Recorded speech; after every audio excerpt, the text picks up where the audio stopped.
Racism is real. White domination of colored people is real. It is integrated in the political, economic, and justice system of the United States of America. White domination of colored people is shown through schools, hospitals, police departments, and businesses. Those social institutions have practices built in place that support white oppression of racial minorities. Most mainstream services would never claim that they are racist, but exclusion of racial minorities is very visible in their organizational processes. By me providing evidence from key scholarly articles, you will be able to understand and identify examples of institutional racism. When I am finished here today, you will know what institutional racism is by me providing the definition of racism, the history of racism, and a thorough description of institutional racism. First, let's get into what racism actually means. According to Stephen Wilson in their article, racism is the belief that race is the main factor that determines human traits and abilities, and that racial differences cause a feeling of superiority or inferiority of a particular race. For example, a white person may believe that black people are uneducated, violent, and commit the most crimes in America. And for those reasons, they'll believe that white people are superior to black people. This type of behavior has been incorporated in many business practices. Next, let me tell you how racism started. So according to Giddens et al. In their textbook, racism has actually existed for thousands of years, but Europeans were the first to have a belief of race as a cluster of inherited traits, which basically means that each race has their own characteristics associated with each of them.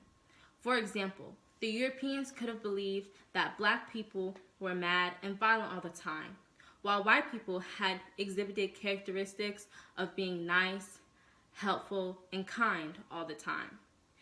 This also, according to Giddens et al., throughout the European expansion, European colonists, they developed a belief system of them being superior to the people that they conquered. For example, when Spain conquered Mexico or when Britain conquered America, they thought they were superior to the people that they conquered, and that the people that they conquered were inferior to them. That has started animosity between the whites and people of other races. So that's why you'll see sometimes people of other races have tension towards white people. Now, let's get into institutional racism.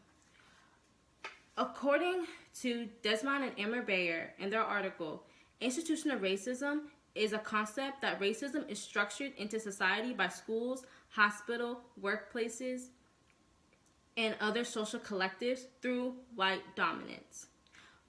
It is also systematically known as white dominance over colored people. An example of this would be when some businesses have grooming codes that do not allow people to wear curly hairstyles or Afro kinky hairstyles or even black hairstyles. This is because of the white people's perception of normal hair, which is the typical straight hair instead of curly or Afro kinky hairstyles. Now, people might get confused with institutional racism being associated with interpersonal racism. And that is because institutional racism and interpersonal racism are two different forms of racial dominance.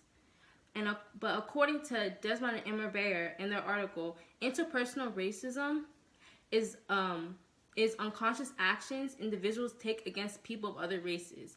For example, a student in class may always ask the Asian kid for help because they believe that the Asian kid is really smart.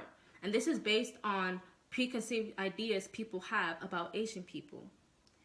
But institutional racism is more systematic. It details on how white dominance has been over colored people, as it is a type of racism that is symbolic, political, and economic. So now, you know what institutional racism is by me providing the definition of racism, the history of racism, and a valid explanation of institutional racism.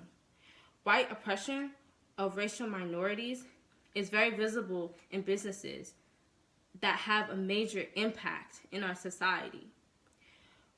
There is a lot of power and organizational authority that remain in white hands. Now, that is the reason why colored people have no control of their natural self in social institutions. Institutional racism is real, it is powerful, and now you can see it.